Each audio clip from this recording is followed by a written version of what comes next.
Bismillahirrahmanirrahim. Assalamualaikum warahmatullahi wabarakatuh. Perkenalkan, nama saya Arifudin. Saya mahasiswa jurusan PJJ PAI IAIN Syekh Nurjati Cirebon, kelas A3 semester 1. Berikut video ini kami buat untuk memenuhi tugas kuliah mata kuliah Bahasa Indonesia yang dibimbing oleh Bapak Kampin Hidayahnya. Sebelumnya terima kasih untuk Bapak Kampin yang telah membimbing kami dalam materi kuliah Bahasa Indonesia. Materi yang akan saya sampaikan pada kesempatan kali ini adalah tentang hakikat, sejarah, kedudukan, dan juga fungsi bahasa Indonesia. Secara hakikat, bahasa adalah merupakan lambang bunyi yang arbitrer yang digunakan oleh anggota masyarakat untuk saling bekerja sama, berkomunikasi, dan juga mengidentifikasikan dirinya.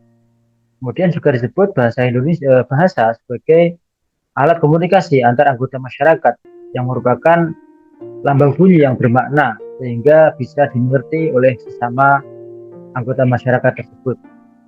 Untuk materi selanjutnya yaitu terkait sejarah dari bahasa Indonesia itu sendiri, di mana merupakan bahasa dasar dari bahasa Indonesia adalah bahasa Melayu yang sudah ada semenjak zaman kerajaan, yaitu zaman Sriwijaya.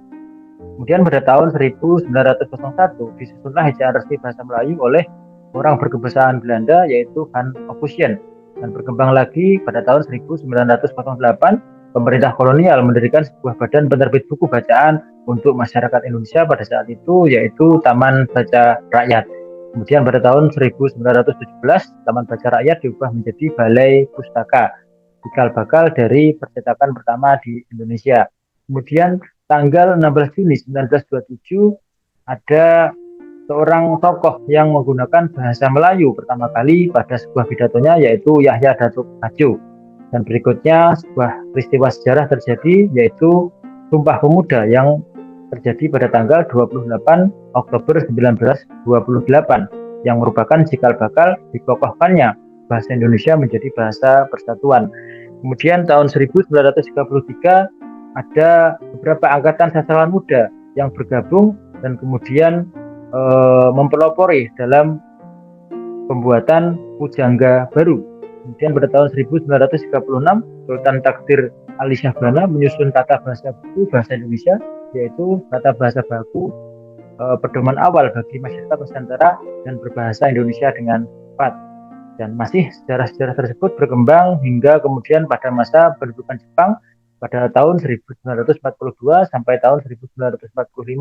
Pada masa ini bahasa Indonesia sangat penting sekali karena pada saat itu pemerintah Jepang melarang bahasa bangsa Indonesia menggunakan bahasa Belanda sehingga akhirnya sering berinteraksi dengan menggunakan bahasa Indonesia yang masih dalam ejaan lama.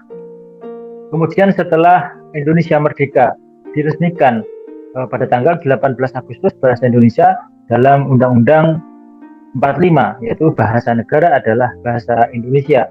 Dan masih berlanjut lagi bahwasanya bahasa terus berkembang melalui ejaan-ejaan, diantaranya ada ejaan pembaharuan, kemudian ada ejaan Melindo, kemudian ada ejaan LBK, Lembaga Bahasa dan Kesusastraan.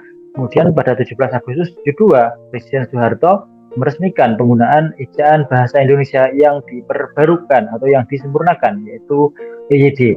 Dan selanjutnya pada tanggal 28 Oktober sampai 3 November 1988 diselenggarakan Kongres Bahasa Indonesia yang kelima, melanjutkan Kongres Bahasa yang ada di Solo. Kongres ini menghasilkan Kamus Besar Bahasa Indonesia yang lebih kita kenal sebagai KBBI.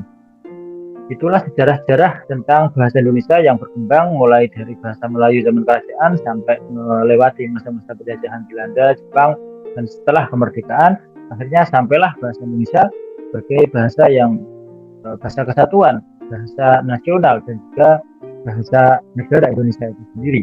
Kemudian kedudukan dari bahasa Indonesia adalah sebagai bahasa negara dan juga sebagai bahasa nasional, di mana fungsi-fungsi dari bahasa Indonesia diantaranya adalah sebagai yang pertama sebagai bahasa negara. Fungsinya yang pertama sebagai bahasa resmi negara Indonesia, yang kedua sebagai bahasa pengantar untuk lembaga-lembaga pendidikan di Indonesia, yang ketiga bahasa resmi dalam perhubungan tingkat nasional, yang keempat bahasa resmi di dalam pengembangan kebudayaan dan pemanfaatan ilmu pengetahuan serta teknologi. Sebagai bahasa nasional, bahasa Indonesia berfungsi sebagai yang pertama lambang identitas nasional, sebagai lambang kebanggaan nasional, sebagai alat pemersatu bangsa yang mempunyai latar belakang sosial budaya dan bahasa yang berbeda-beda. Kemudian yang keempat sebagai alat berhubungan antar budaya dan daerah. Demikian materi tentang bahasa Indonesia yang bisa saya ringkas dan bisa saya sampaikan. Mohon maaf atas segala kekurangan. Semoga apa yang saya sampaikan bisa bermanfaat khusus untuk diri saya sendiri dan juga bermanfaat untuk para pendengar semuanya.